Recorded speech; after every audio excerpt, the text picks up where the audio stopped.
Terrence Pop here, Redonkulous.com, with another episode from the Lair! All right, gentlemen, you know I'm moving, so, you know, these next few shows are going to be a little floopity or whatever until we get it, you know, squared away. The Lair is going to completely change because I'm moving into a new location. And, but it'll still be Lairish, so you guys will love it.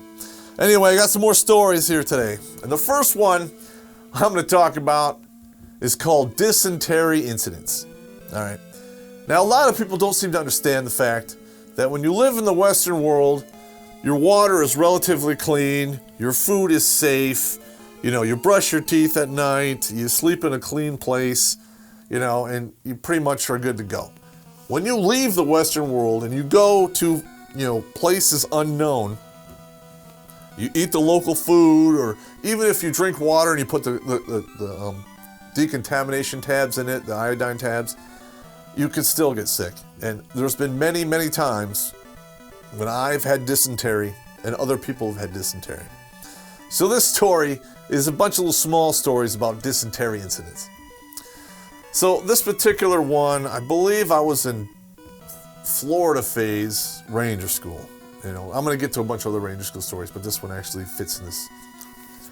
And I was so goddamn sick that when the medics would come out every day, I would drink pretty much all of their Mylanta, their Pepto-Bismol, take the antacids, and any Imodium they had to like keep me from shitting my fucking brains out. Because when you have dysentery, you got fucking dysentery. Your ass, it turns into a water cannon 24/7. 24/7.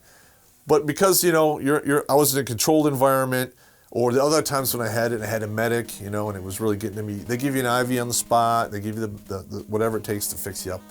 So it doesn't last too long, so it's not like fatal. Because in the back in the day, like the Civil War and the Revolutionary War and all the other wars before that, armies took a huge amount of casualties and deaths from dysentery.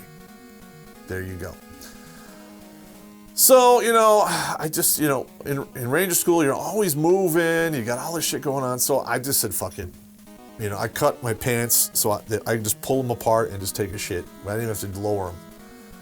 So there was a couple times we're walking through the jungle, or whatever, swamp, doing our deal. And I would take a step off the side, you know, spray like some bush. I'd turn behind me like, hey, don't step there. And the guy behind me is just like, you're a hard man, Pop. You're a hard man. Just walk around it. I did that a couple of times. You know, I'd be like getting the warning order, and then I'm getting the briefing. You know, oh, we're gonna do a raid ambush. I'm like, oh, just a minute. Keep going. Listen, you gotta go when you gotta go, and it's better that way than have it like run down your legs in your boots. And oh my God, I've had that happen a few times too, and you had to go walk. Like that happened one time, and I'm just like sitting there like, oh fuck. And I just kind of walk over to the nearest stream. And they're like, what are you doing? I'm like, hey, yeah, fuck you. You know, washing out my shit, you know. It takes like a half an hour. So, you know, there's been a few of those. And then another one was, again, this is, you know, forward a little bit. And we're doing a mission. And one of my guys, you know, I don't know what his problem was, but he was basically a guy who ran as an 8-cylinder, but he only had a 6-cylinder body. Okay. He had a heart of a warrior, a heart of a lion. His body was a little on the small side, and he compensated by packing it with as much muscle as he fucking could. So he was shorter than me, but he weighed like 230 something, you know. And we get on the ground. We're on the ground like 2 days, and we're walking through the jungle, and he's like, hey man, I need some water. I'm like, all right. So I give him my water, because he drank all his water. You know, I look at the map, I'm like, okay, we got 2 clicks, we'll do a water stop, and we'll get water, we'll be good. And this went on for about another 3 hours, right? And I have a lieutenant colonel coming along, because he wanted to get like his boots dirty and actually, you know, go into the sticks. Whatever, I don't care. Whatever. So we're walking along, doing our deal, and all of a sudden my buddy's like, oh, ah! And he falls on the ground. Now, You've all heard of heat cramps, right? It's one of the symptoms of, a heat injury. So, he's laying on the ground and his huge amount of muscles are cramping up, and I'm watching his spine like do this fucking twist, and he's screaming in agony, right? Literally, he's screaming in agony, and it went on for like 5 minutes. The colonel is standing there freaking out. Oh my God, he's gonna die! And I'm like, just shut up, he'll be fine. And then my buddy starts yelling, "Kill me!" Okay, he's like, "Kill me!" I'm like, what the fuck is it? I get on there, boom, boom, boom, boom. I pound the muscles down to keep them from cramping. We give him some water. We give him some oral rehydration powder. And by this time, he was done. I mean, literally, he was cooked. So I'd roll him over, and I'd have this thing of rehydration powder, and I'm like, open your mouth. Don't throw up. Drink this water. Don't throw up. Drink this water. That went on for like 2 hours. He drank 3 canteens of water. He had one pouch of the oral rehydration powder. We got him back on his feet. We're walking to clearing to get him extracted. And he didn't tell me this, but he had dysentery for like a day and a half before we went on this mission. So I didn't even know he was fucked up before we started. He didn't tell me. He's like shitting his fucking pants. He's like shitting all over the place. And luckily, we got him out of the jungle, and they came and got him, and they took him back and hooked him up with some IVs. But I think he took 3 1-liter IVs before he was able to piss, because he was that dehydrated and fucked up. And I mean, that's what happens when you're in a fucked up environment that you're not fucking prepared for, and you have dysentery. It dehydrates you, and it can kill you. It almost killed him. But anyway, we get done. The colonel's like, "You guys are the best team I've ever seen. You're all calm. You guys can work for me whenever." I'm like, "I'm gonna work for you." He was crying like a sissy like 6 hours before this. I'm like, "Nah, we're good." Dysentery incidents. There you go. You got that one done. Okay. Next one. Wash rack antics. All right. First of all, I'm gonna tell you right now, I hate the fucking wash rack. All right. The wash rack operates on recycled water. They filter it a little bit, but it's basically there just to wash the fucking vehicles. And you drive it up on a ramp, and then you have the hoses on the sides, and you spray down the vehicles and clean them inside and out. Because what happens when you go on mission, like if you take the vehicles out of the company motor pool, you have to hand receipt them to yourself. You take them out, you do what you gotta do, you come back, and before the motor sergeant will take them back into his motor pool, they have to be cleaned and serviced. And a lot of these motor sergeants are fucking dicks. Just straight up dicks, I'm gonna say that right now. And if any of you out there are motor sergeants, you know the deal. Because like literally, I would have motor sergeants stick Q-tips in holes inside the frame of the Humvee and pull out dirt and go, "They're still dirty." I'm like, "You motherfucker." So, I mean, it was just insane. And I can remember, the first time I did the wash racks, I show up in uniform, I'm doing my deal. By the time, like 20 minutes into it, I'm soaked like I was in the shower. It was insane. So I learned a lesson there. When you work at the wash racks, you wear your t-shirt, PT shorts, and boots. That's it, because you're getting fucking wet. That's just how it works. And I can remember, I was a PFC, and I'm holding the hose, because they don't turn off.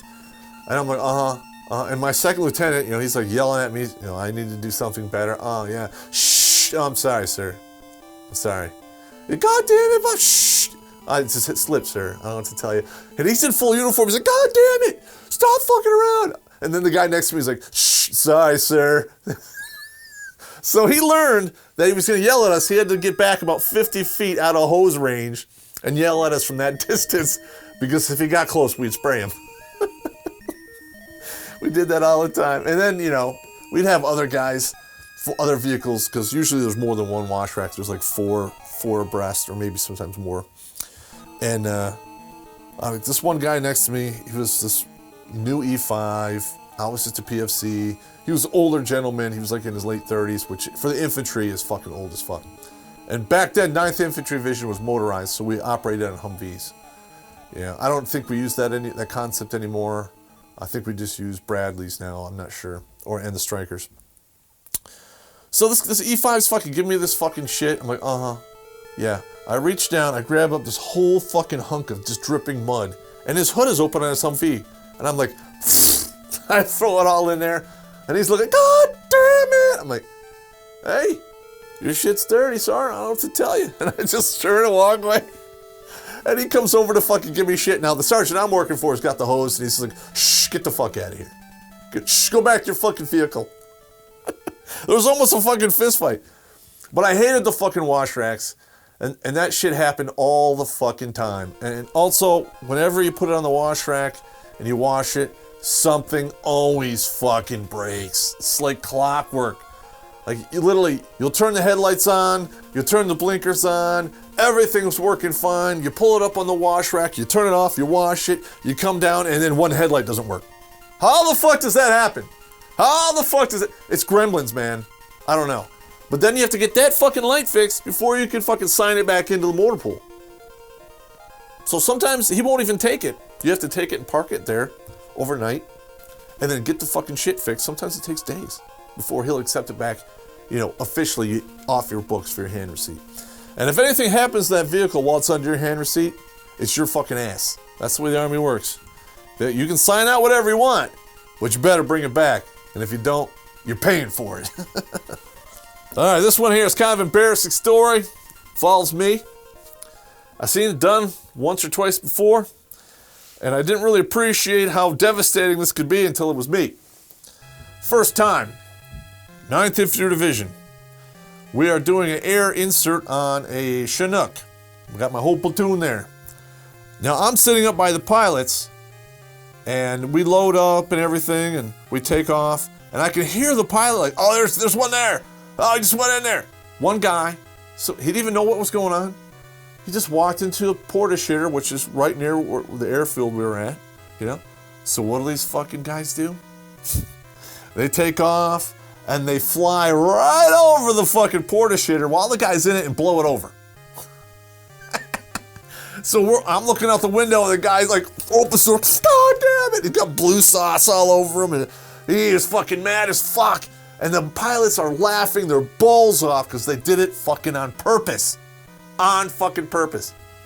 Second time, I'm in a Black Hawk. I got the fucking headphones on so I can hear these guys what the fuck they're doing. We're coming in for landing. And, we're landing at another airfield. And again, they see some guy go in the fucking Porta-Potty, and I can hear him. Oh, yeah, he's in the Porta-Potty. Let's hose him. And they, woo, blow it over. Fucking the dude's all fucked up. And I actually got out of the bird there, and they fly off, and I saw the after effects. That dude's like, oh, motherfuckers, God damn it! Ah, he was a crew chief. His job was to maintain the helicopters. It was his job to be there, but did they cut him any slack? Fuck no, they didn't. He still got the prop wash.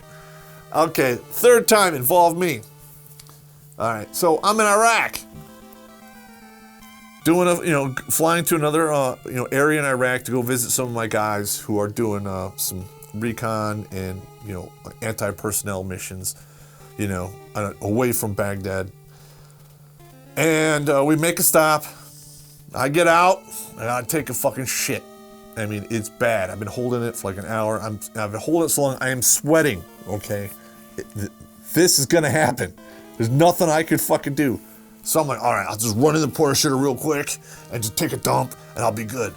I run in there, boom, boom, and I'm in there maybe 30 seconds, and they blow the fucking thing over me. Before I know it, I'm laying on my back and there's blue fluid and turds all over. It was fucking horrible.